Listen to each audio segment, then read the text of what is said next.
In the last episode of Solo Leveling Season 2, we saw that Jinwoo was about to take care of Essel easily, but Essel pleaded, "Please don't kill me. In return, I'll give you a permit." For that, Jinwoo went to Essel's home to get the permit, and Essel's father was quite shocked to see Jinwoo because he already realized how dangerous Jinwoo was. Jinwoo said that he not only wanted the permit but also Essel, so he could easily obtain the permits for the next floors. For that, Jinwoo, along with Essel, went to multiple floors, clearing them effortlessly. No matter how many monsters appeared, Jinwoo took them down easily. Finally, Jinwoo reached the 100th floor where he faced Baron, the Demon King. Their battle was truly amazing. Now, how much can I even explain about the battle in this 1-minute recap? If you want a detailed breakdown, watch the previous episode. Then we were shown Japan's strongest hunter, Goto Solo, in a meeting with the chairman where they were planning how to clear Jeju Island. If you want to know their full plan, you'll have to watch the previous episode. Chairman couldn't understand why Goto was helping them, and finally Goto revealed that he wanted the title of a national hunter, which is why he was assisting Korea. The Jeju Island mission was extremely dangerous, and the chairman had no choice but to accept Goto's offer. Meanwhile, Jinwoo and Baron continued their battle, and eventually Jinwoo emerged victorious, clearing the demon castle completely. In today's episode, as soon as Jinwoo entered the gym, everyone started noticing him because his presence felt different. Simju was curious and asked, "Who is this guy?" Hanekawa answered, "He is South Korea's 10th S-rank hunter." Even Goto could feel Jinwoo's presence and thought, he must be an assassin-type hunter. But when Hanekawa told him that Jinwoo was actually a mage type, Goto refused to believe it. How could someone this powerful be a mage? Meanwhile, Lim, South Korea's S-rank hunter, also noticed Jinwoo and said, "So he is Jinwoo?" He recalled how Jinwoo had ruined Min Sung's entire introduction, which you might remember from the previous episode when the media was present, and Min Sung was humiliated. Even Chahayan could sense that Jinwoo's power was different. Ishida commented, "He is South Korea's 10th S-rank hunter and is incredibly handsome." Kei, on the other hand, complained, "There are so many hunters here that the smell is disgusting. I feel like I'm going to puke." Cha, sitting beside Kei, had also covered her nose with a handkerchief. Kei quickly realized that Cha had a highly sensitive sense of smell. He wondered, since she is using a handkerchief, does that mean she is weaker than me? Should I talk to her or not? But what if she thinks I'm trying to flirt with her? That would be so embarrassing. Meanwhile, Baekhyunho was still busy fighting with the karate guy. Hanekawa couldn't believe these were S-rank hunters, saying, "They don't seem that powerful to me." But she also thought, maybe I feel this way because I'm used to being around Goto. Goto, however, dismissed her thoughts, saying, "I don't believe you. There are some incredibly powerful hunters here." He was specifically talking about Chahayan and the chairman, acknowledging that both of them were next-level hunters. Suddenly, a hunter approached Hanekawa and said, "You should watch your words. Do you think South Korean hunters aren't powerful? Do you think we don't understand Japanese?" He then revealed, "I studied Japanese as a second language in school, so I understand it well." Hanekawa, confused, asked, "And who are you exactly?" His assistant immediately responded, "You don't know who he is? He is the leader of the Knights Guild. His name is Park Jong-soo.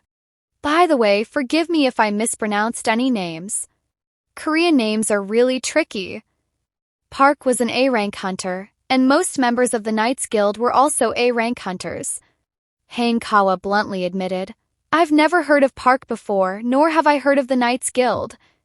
This infuriated Park's assistant, reminding me of Eugene. Let me know in the comments if you also thought of Eugene. The assistant angrily defended his guild, saying, "So what if our guild doesn't have S-rank hunters? It is still one of Korea's top 5 guilds, and we have the highest number of A-rank hunters." Hanekawa pointed out, "But this raid is only for S-rank hunters, right?" This revelation shocked Park, and he became tense. Goto then asked, "What are you two talking about?" Hearing this, Park's assistant became even angrier and snapped, "Our leader is part of the defense team." He will ensure that no monsters escape into the city. Hanekawa replied, Sure, but we can't assign such an important task to an A-rank hunter. Park intervened, telling his assistant to calm down, saying, You don't need to talk so much. He's just a translator.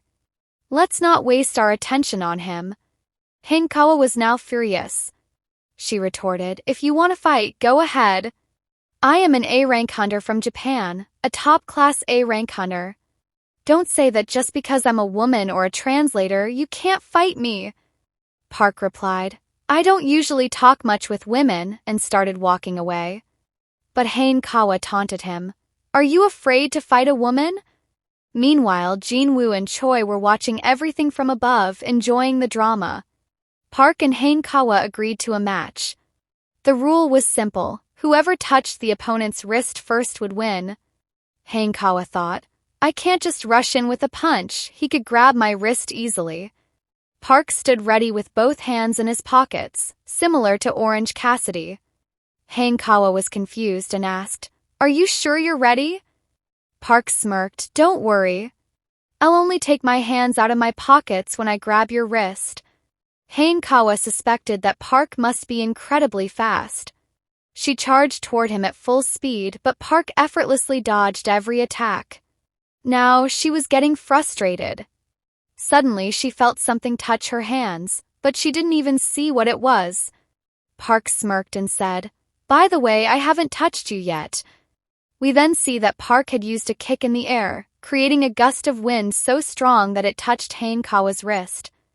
He continued, I'm sure you understand what I mean. Hanekawa replied, Not really. But looking at your torn pants, I'm definitely not impressed.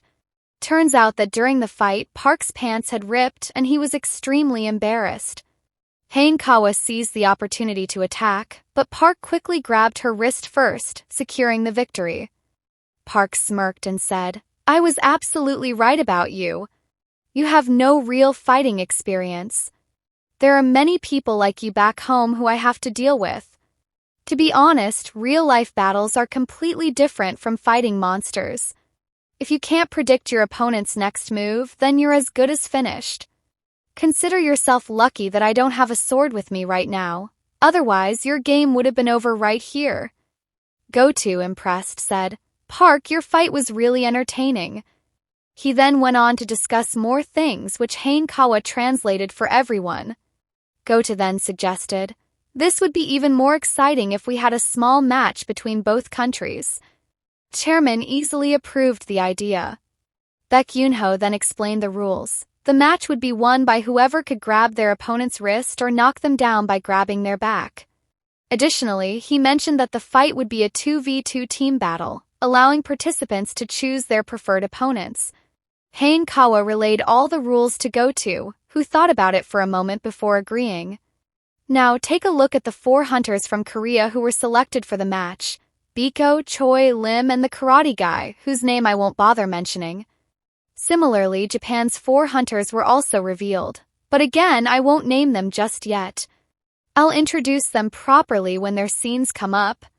Jinwoo, however, was shocked to see that Goto himself wasn't participating. But after thinking about it, he realized the truth. Goto just wanted to observe how powerful Korea's S-rank hunters truly were. Meanwhile, Kinjo was analyzing Baek Yunho fight, thinking, I've learned quite a bit about him, but I know he's still holding back some of his special abilities.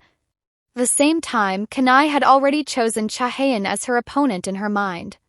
Then there was the Japanese boxer-style hunter, the one who looked like a karate fighter.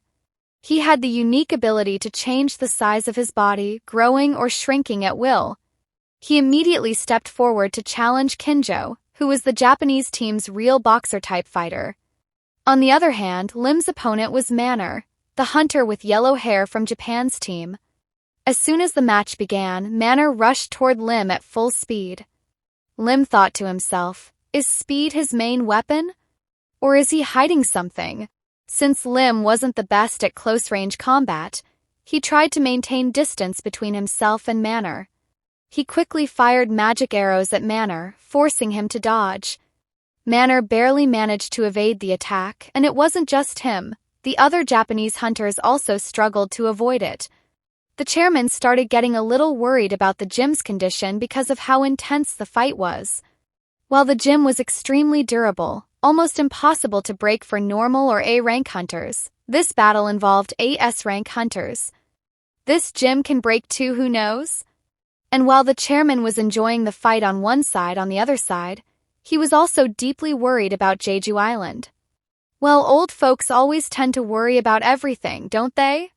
He was also afraid that in the Jeju Island raid, these young hunters, who still had a long future ahead, could be killed. And Baek Yoonho's match was against Kimamoto. Baek Yoonho had fully entered his form, and he was thinking that his match was against an exceptional hunter. This fight was not going to be easy by any means, that much was confirmed. In his mind, he was prepared to even break his hands and legs if necessary. He didn't care. Kimamoto noticed that a lot of Baek Yoonho's energy was seemingly being wasted from his body.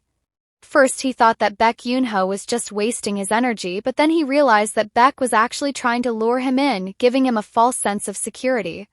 Suddenly, Kimamoto moved behind Baek Yoonho, and by the time Baek Yoonho realized it, Kimamoto had already moved ahead of him. That moment, Baek Yoonho was wondering why Kimamoto didn't attack even though he had such a great opportunity to do so. Then, the scene shifted to Kimamoto, who was completely terrified. He was thinking to himself, am I really even worthy of being a hunter? Baek Yoonho, without thinking too much about Kimamoto, said, honestly, that hunter is quite cunning, but I still don't understand why he hesitated in the middle of the fight. Or maybe, am I the one who's wrong here? Baek thought that only healers were the ones who couldn't fight, but perhaps Goto wanted to check whether Kimamoto was capable of battle or not. Baek became even more excited and said, now I must show him my true strength. Suddenly, the color of Baek's eyes and hands completely changed, and seeing this, Kimamoto was literally scared. Baek immediately attacked Kimamoto and said, brother, this is so shameful. You are one of the elite S-rank hunters, and yet you are such a coward. Kimamoto was barely able to defend himself against Baek's attacks. Meanwhile, Park was shocked after seeing the fight between the S-rank hunters. He had already realized that, compared to them, he was nothing at all. But his assistant encouraged him, saying, sir, please don't say that about yourself. You are an incredible hunter. I have faith in you. Just then, a huge explosion occurred behind Baek Yoonho, and he noticed that the karate guy had lost. Along with him, Lim Taegyu had also lost. 2 Korean hunters had already been defeated. Now, the Japanese hunters directly faced Baek Yoonho. Baek knew that he was their easiest target right now. Even he understood that Cha-haen was more powerful than him. However, Baek still said, but don't you guys dare underestimate me. Next, we were shown the match between Kanai and Cha-haen. Cha was easily overpowering Kanai. She was using her hands like swords, and Kanai had no clue what was happening. Cha's fighting style was incredibly unique. She had even earned the title of dancer, but she found that name very strange and had asked everyone not to call her that. Kanai then tried to attack Cha, but suddenly Cha appeared behind her and struck her back. With that, Kanai lost the match and Cha won easily. After winning, Cha immediately started heading toward Baek Yoonho to protect him. But suddenly, Kimamoto moved behind Cha. He thought he could handle her. However, Cha sensed it and turned around, absolutely demolishing Kimamoto. She beat him so badly that it was brutal. Cha's attack was so fast that even the other S-rank hunters couldn't see it coming. After this, Kimamoto started acting like a lunatic. The Japanese hunters were discussing how whenever Kimamoto got angry, he lost all his senses. And once everything returned to normal, he wouldn't remember anything at all. Even though he was an S-rank hunter, he was completely unfit to be one. That's why no one ever accepted him into strike squads. However, when he went berserk, he had enough strength to clear a B-rank danger zone alone. But he was never taken into A-rank danger zones because he could go berserk at any time and start attacking his own teammates without even realizing it. Goto also said, "We need to stop him before he attacks any hunter." Hankoa then said, "Sir, in my opinion this is the perfect time to stop him." But Goto refused to intervene for now. Meanwhile, Kimamoto started circling around Cha Heian. This point, Cha couldn't see anything properly. Kumamoto was about to attack Cha, but just then our boy Jinwoo stepped in and saved Cha. Jinwoo said, "Sorry for interrupting, but this match has gotten a bit too serious." Right after that, Kumamoto charged toward Jinwoo, but Jinwoo easily caught him and slammed him into the ground. Seeing Jinwoo's power, Goto was completely shocked. Once again, he turned to Hankoa and asked, "Is Jinwoo really a mage-type hunter?" Jinwoo then asked Cha, "So this means South Korea has lost, right?" And Cha agreed with him. We also saw Baek Yunho, who had now lost. After that, Hankoa approached Jinwoo and said, "Goto wants to talk with you." Then, Goto came up to Jinwoo and asked, "Can I have a short match with you?" Jinwoo also wanted to check how strong he had become after conquering the demon castle, and how he would perform against real hunters. Goto released his full power, and it was clearly visible around him. Hankoa explained that Jinwoo was completely ready for battle. But Jinwoo said, "I will only participate in this fight if Goto fights me at full power." Hearing this, all the hunters from Korea were completely shocked. Goto thought, "Shizu is here and she is an S-rank healer, so there's nothing to worry about. She can easily heal me." Goto was confident that he would defeat Jinwoo. Don Wok also commented, "So this is Korea's 10th S-rank hunter. Honestly, this guy has a lot of potential, and it's that young blood which is why he's giving off so much energy." But Cha was really worried about Jinwoo. Then, she remembered the A-rank dungeon, where Jinwoo had cleared the entire dungeon alone. Baek Yunho then asked Cha, "There are a lot of S-rank hunters here. Are you feeling okay?" Cha replied, "I can't always keep a handkerchief in front of my nose. The Jeju Island raid is very close and I need to prepare myself." She then added, "I think you should stop Jinwoo." Baek responded, "If I had met Jinwoo for the first time today, I would have done that because his opponent is Goto. But right now, I need to see how much potential Jinwoo truly has." He continued, "You already know that I suspect Jinwoo is the only hunter who can level up. Through this fight, I can confirm whether that's true." Baek was thinking, if my assumption is correct and Jinwoo really can level up, then he could become the strongest hunter in the world, even stronger than the top 5 national hunters. Then, as soon as the battle started, literally in less than a second, Goto instantly appeared in front of Jinwoo and attacked. This attack was extremely powerful, but Jinwoo dodged it very easily. To Jinwoo, it felt like a normal attack. Goto was completely shocked that Jinwoo had blocked his attack so effortlessly. That moment, Goto was absolutely sure that Jinwoo was not a mage-type hunter. Goto thought, "Jinwoo managed to hide the truth from the entire world, but he won't be able to hide it from me. I will expose his real identity to the world." Jinwoo also realized that Goto was an S-rank hunter, but not just an ordinary S-rank hunter. Goto attacked again, but Jinwoo easily dodged it once more. That moment, Jinwoo was smiling, which made Goto even angrier. Meanwhile, the Japanese S-rank hunters were discussing, "I think we should stop them. Goto seems to be taking this fight way too seriously." Even Lim couldn't see Goto's attack. Don Wok, on the other hand, was praising Jinwoo, saying, "He's still standing against Goto, that's impressive." Cha was observing the match very closely and realized something. Jinwoo wasn't just dodging the attacks, he was actually provoking Goto to attack even more. Goto kept attacking non-stop, but Jinwoo was dodging every single attack effortlessly. Goto had now realized that he had to use his full power. He said, "I need to make some changes to my plans and put this guy in his place." After that, Jinwoo grabbed Goto's hand, but at that moment, a system notification appeared, warning Jinwoo to be cautious of Goto. Goto attacked Jinwoo again, but Jinwoo easily blocked his attack once more. This time, he firmly grabbed Goto's hand without any effort. Jinwoo understood that if this match dragged on for too long, it would turn into a quid, a life-or-death battle. In that case, Jinwoo would be forced to end Goto.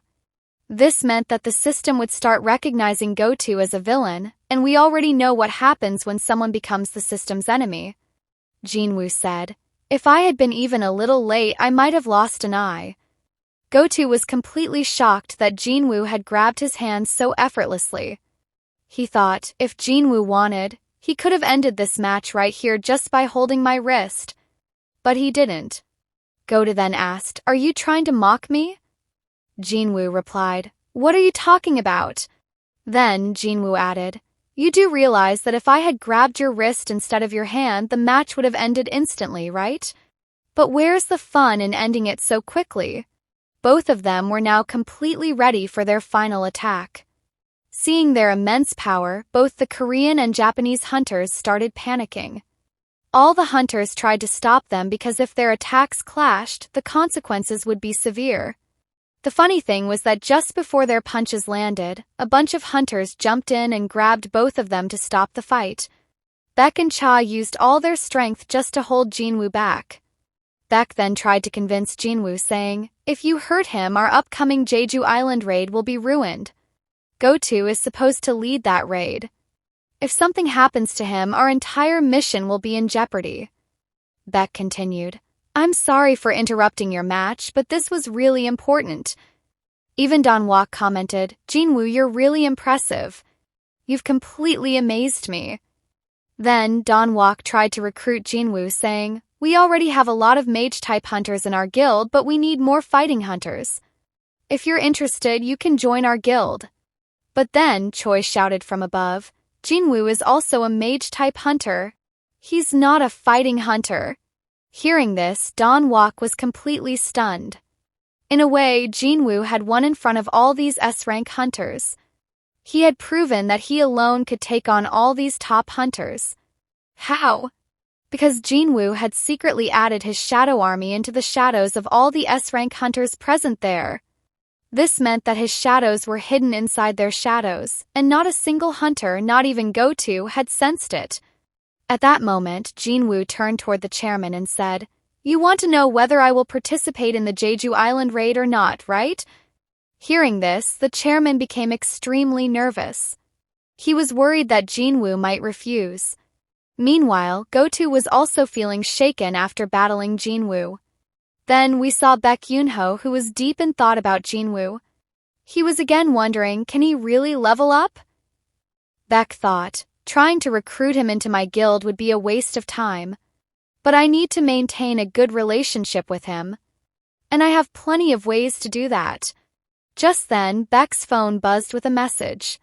Contained the list of hunters who would be participating in the Jeju Island raid. After seeing the list, Baek was shocked. Jinwoo's name wasn't on it.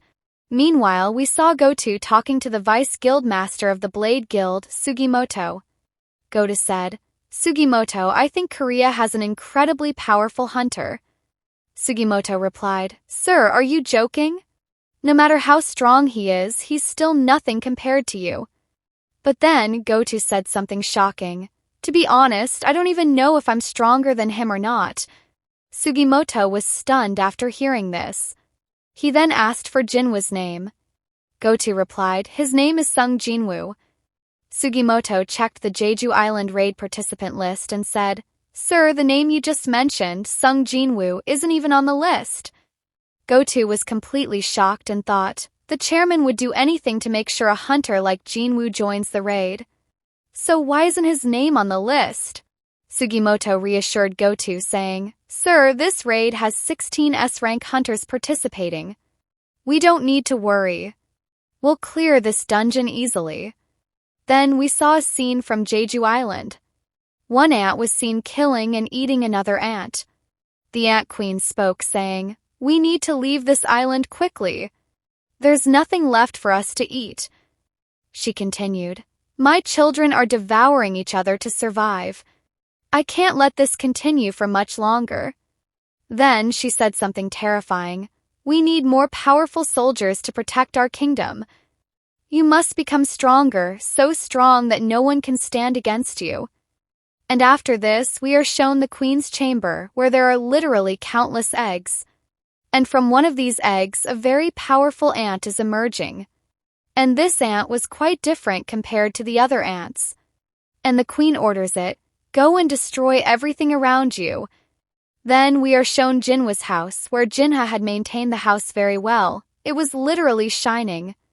Seeing this, their mother says, "Since I have been in the hospital for so long, why don't we all clean the house together today?" And after that, the three of them start cleaning the house. While doing so, the mother says, "This house has really gotten quite old." Hearing this, Jinwoo replies, "Mother, we have been living here since childhood, so of course the house had to get old."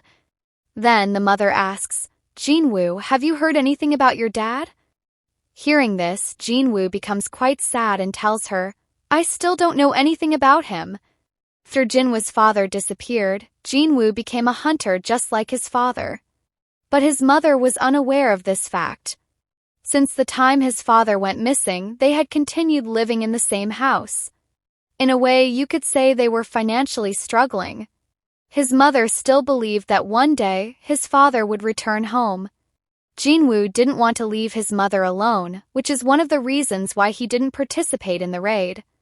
Then we are shown reporters, where only one day remains before the Jeju Island raid. They are sharing information about the raid, and some of the ant monsters had already evolved. Their pictures are shown to us. In the beginning, these ant monsters were quite normal, but as time passed, they started changing drastically. When the third party went for investigation, they discovered that the ant monsters had completely evolved. They had changed entirely. Earlier, they only had legs, but now they had developed arms as well. And within just 2 years, they had even started walking like humans. Recently, it was discovered that their entire behavior had become just like that of humans. The most important thing was that they had now developed wings, which allowed them to travel from one place to another. Hearing this, everyone becomes extremely shocked. Now they understand why Japan and Korea decided to work together. Everyone is wondering why Jinwoo isn't participating in this raid. Many things about Jinwoo are spreading all over the internet, and Jinwoo is reading all of this. But what worries Jinwoo the most is his sister. He is afraid that someone might drag her into this situation. Just like how trolling one person often leads to their family getting trolled too, Jinwoo is currently in the same situation. Then, Jinwoo receives a call from Eugene, who asks, "Are you still staying in the hotel?" Eugene replies, No, sir, I have found a great location for our guild." He continues, "Sir, please come and check it out." Jinwoo doesn't understand what Eugene is talking about, so he goes there. And when Jinwoo arrives, he sees that Eugene had rented a huge place. Eugene says, "Sir, how do you like this office? I know you're going to praise me a lot, but I don't deserve it." "No worries, don't praise me." Jinwoo then says, "It's just the two of us. Isn't this place a bit too big for us?" Eugene replies, "Sir, don't you know? To form a guild, we need at least 3 members." Jinwoo literally didn't know about this rule, that a guild must have at least 3 members. Jinwoo then decides that he will add a weaker hunter to his guild. That moment, Eugene says, "Sir, a foreigner came to meet you. He left a letter for you, saying that he will probably meet you on July 17th. Jinwoo starts wondering, who could this person be? Then suddenly, Jinwoo feels something strange. He uses the exchange spell and teleports near his alley. That moment, we see a thug who has a knife to a girl's throat. The thug threatens her, saying, "If you try to say anything, I will kill you right here." The girl starts crying and desperately pleads, "Please let me go." The thug smirks and says, "I really enjoy hearing such pleas. That's why I like this place so much."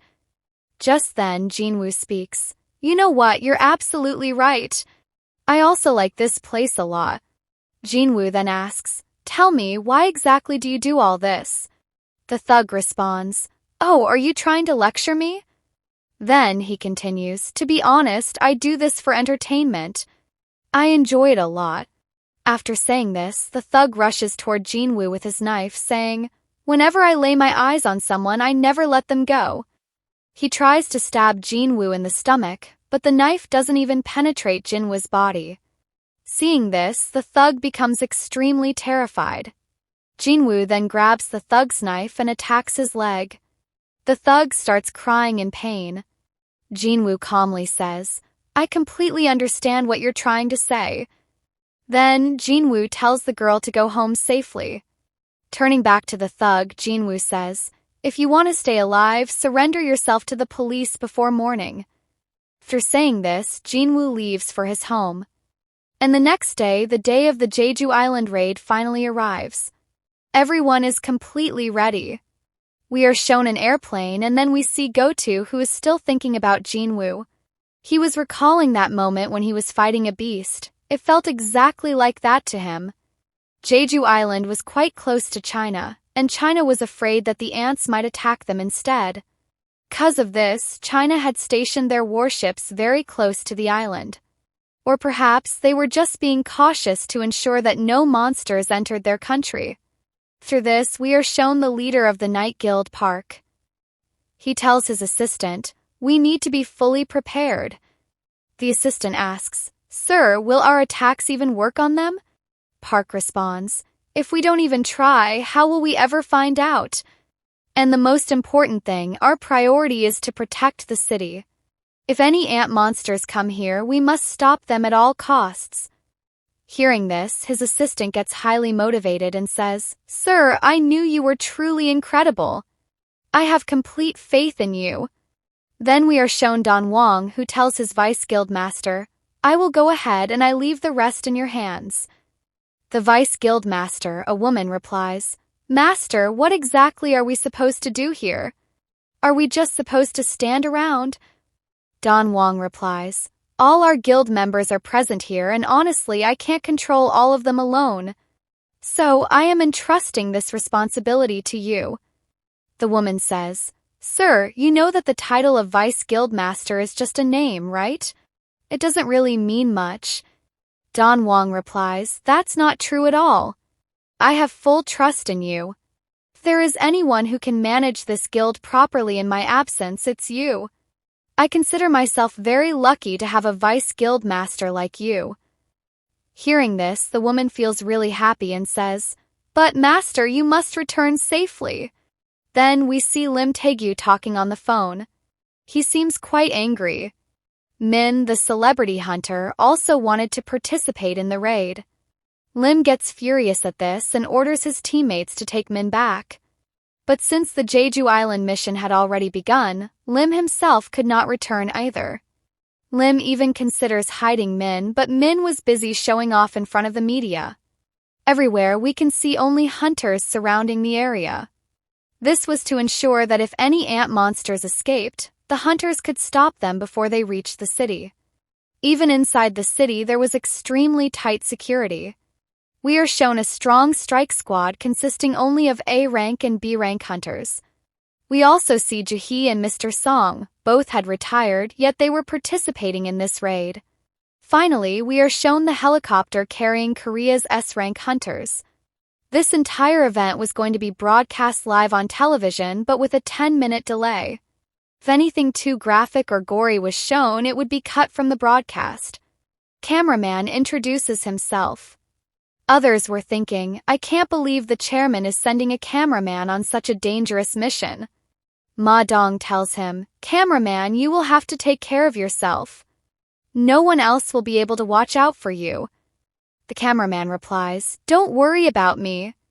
I may look weak, but I am actually an A-rank hunter. I have covered many dangerous dungeons before. I have even experienced dungeon breaks firsthand. But I don't know if my experience will be of any use here or not." Ma Dong says, "I think the chairman has great confidence that we will win this raid." The others tease him, saying, "Looks like you're feeling a little too confident yourself." Ma Dong responds, "This is Korea's first and last S-rank mission that will be broadcast on TV. We have already failed this raid 3 times before, so the audience is very eager to watch it." Beck, another hunter, was extremely nervous. Because if they lost this time, Korea would be finished. We then see Min sitting next to Beck. He had also come to participate in the raid. Beck says, "Min, I didn't think you would actually come on this raid." Min replies, Bro, I figured you wouldn't survive without me. I mean, I'm the one who will be healing you over and over again. So I thought I might as well join. Then Cha asks Beck, Sir, did you meet Jinwoo before coming here? Beck shakes his head and says no. Beck asks, Why are you asking? But Cha ignores the question. Finally, their helicopter reaches Jeju Island. We also see the Japanese hunters. They were already inside the island. We get a look at Jeju Island city. It was completely in ruins. Then Goto notices the bodies of some dead ants. He tries to communicate with his team, ensuring that everything is going according to plan. Through this, they release the mana detectors. Immediately, they sense an overwhelming amount of mana all over Jeju Island. Then we are shown countless ants emerging from their cave, rushing towards the mana sources. Some flying ants even attempt to attack the helicopters. But before they can, Choi steps forward to fight them. Choi uses a fire attack. There were 3 ants, but Choi managed to take down only 1. He realizes that these ants had become far stronger than before. Choi then unleashes an even more powerful fire attack. All the ants caught in this attack are instantly incinerated. Choi says, I knew these ant monsters had evolved significantly. Now they can even heal themselves. Through that, Cha jumps down from the helicopter. Ma Dong asks, Do you think Choi can handle them alone? Cha replies, His fire magic is perfect for dealing with so many monsters at once. As soon as Choi lands, his fire attack spreads in all directions. Every ant caught in the flames is instantly wiped out. Choi says, When I was a kid, I used to play with ants a lot. I would burn them using my lighter. Through that, Cha signals for the rest of the hunters to jump down. Ma Dong says, This time we can't run away like last time. We might even get trapped in the cave. The Japanese hunters will only give us 1 hour. No matter what, we must defeat the queen within that time. Finally, all the Korean hunters jump down. They knew about the Ant Queen, but they had no idea about the Ant King. Those who have read ahead in the manhwa will understand what I'm talking about. But please don't spoil it in the comments. And after this, we are shown the warship scene, and from here the ants had to send a jamming signal. That task also begins. Through this, the jamming signals start being sent all around Jeju Island so that the ant monster gets confused. The Japanese hunters had divided into 3 teams. One team included Kanai and Kumamoto. But we are also shown Kumamoto, who was still quite scared of the monsters. This team included Akari, Tasumi, and Kinji. Akari says, Instead of just killing the queen monster, shouldn't we also take care of these ones? Both of them were busy talking nonsense, and meanwhile we see Kinji taking down the ants one by one in a brutal way. Next, we are shown Delta Team, which included Inabe and Kei. Kei was watching Choi's attacks and asked Inabe, What do you think? Between his fire attack and my ice attack, which one is more powerful? Inabe replies, Do I really have to answer that? Oh, come on, man. How should I even compare fire and ice? Just forget it. Through this, we are shown the Korean team, and the location they were in used to be a beautiful tourist spot before the ants took over Jeju Island. Finally, they enter a cave, and Choi uses his power, his skill, so that the weaker ants, the B or C rank ones, wouldn't even be able to stand in front of them. Now, they had to find the queen's chamber. Choi creates several fire meteors and spreads them around to locate the queen's chamber. There were many tunnels created by the ants, making it look like a complete maze. Choi thinks the queen's chamber should be the most powerful one here. Even after my fire meteor attack, it should remain intact. And that's exactly what happens. Many rooms collapse, but one room remains completely untouched. Seeing this, they start heading toward that tunnel. Meanwhile, we are shown Jinwoo, who was completing his daily quest. But today, the park was unusually empty. The reason? Well, you already know, because a live stream was going on. However, Jinwoo doesn't worry much because both the Japanese and Korean hunters were working together, so he believes the raid will be completed easily. Then we see the Korean team moving forward without much difficulty, easily taking down any ants in their path. Lim, for the first time, notices that whenever they kill an ant, its eyes turn white. They assume that these must be the Queen's royal guards. They think, if the royal guards are this weak, then even Choi alone can handle them with his fire attacks. But then Min says, "Do you really think the Queen is still here? What if she left her subordinates behind and escaped? What will we do then?" Beck replies, "Well, the chances of that happening are very low. She can't escape from here." Meanwhile, the cameraman is visibly terrified. Finally, they arrive at a room where there are eggs everywhere, nothing but eggs. They assume that they have reached the egg chamber, meaning the Queen's chamber must be nearby. Choi prepares to burn all the eggs, but Cha stops him. Among all the eggs, Cha notices one extremely large egg, much bigger than the others. That egg had already hatched. Min gets scared upon seeing this, but Beck reassures him, "There's no need to be afraid because we are all together here." Though Beck was trying to boost morale, deep inside even he was scared after seeing that egg. Next, we see the Japanese hunters. Akari says, "You're in really bad shape." Kinji replies, "These ants are way too intelligent. They all attacked me together. I managed to take down 30 ants in a row, but even then they left me seriously injured. Kari offers, 'If you want, I can heal you. But in return, you'll have to give me something.' Kinji snaps back, 'Shut up with your nonsense.' Akari laughs and says, 'Relax, I don't need money.' Kinji replies, 'All right then, what do you want? You already earn way more than me. And to be honest, you're quite greedy too.' Suddenly, we see a massive swarm of ants approaching them. Kinji looks at Akari, but, bro, Akari's head was already severed from her body. Literally, I was shocked by this scene. Just a moment ago, they were joking around, and now this?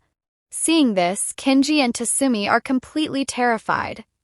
That's when they sense a dangerous aura nearby. Kinji tries to do something, but before he can react, his head is gone too.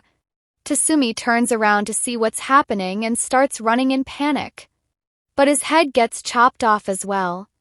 Bro, I swear, I got goosebumps explaining this scene.